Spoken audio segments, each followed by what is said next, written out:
우리나라의 산업용 차량용 요소 수입의 90%가량을 차지하던 중국산이 지난해 27%로 대폭 축소됐습니다. 제2의 요소수 대란을 막기 위해서 정부가 수입국 다변화를 추진해온 결과인데요. 자세한 내용을 김유리 기자가 보도합니다. 지난 2021년 우리나라 산업계를 뒤흔든 요소수 대란 사태. 중국에서 대부분의 산업 차량용 요소를 수입하던 당시 중국의 수출 제한 조치로 요소수 품귀 현상이 발생했습니다. 정부는 국내 중국 요소 의존도가 지나치게 높아 중국발 수급 불안 때마다 국내 영향이 크다고 보고 산업 차량용 요소 수입국의 다변화를 추진했습니다.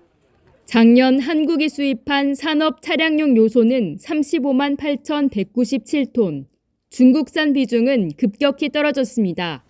2023년까지만 해도 중국산 요소 수입 비중은 88.1%로 대부분을 차지했지만 지난해 20%대에 그친 겁니다.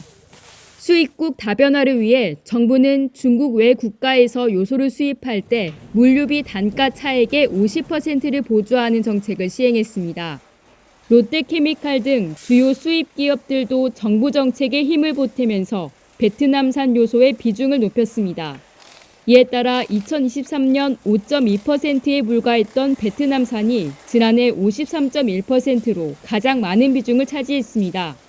중국산 요소를 상당 부분 대체한 겁니다.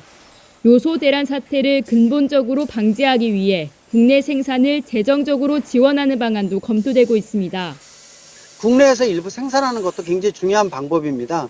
요소수가 국내에서 전혀 생산을 안 하고 있는데 일본과 같이 일부 국내에서 생산해서 비용을 보존해주는 좋은 방법이 하나가 아닌가.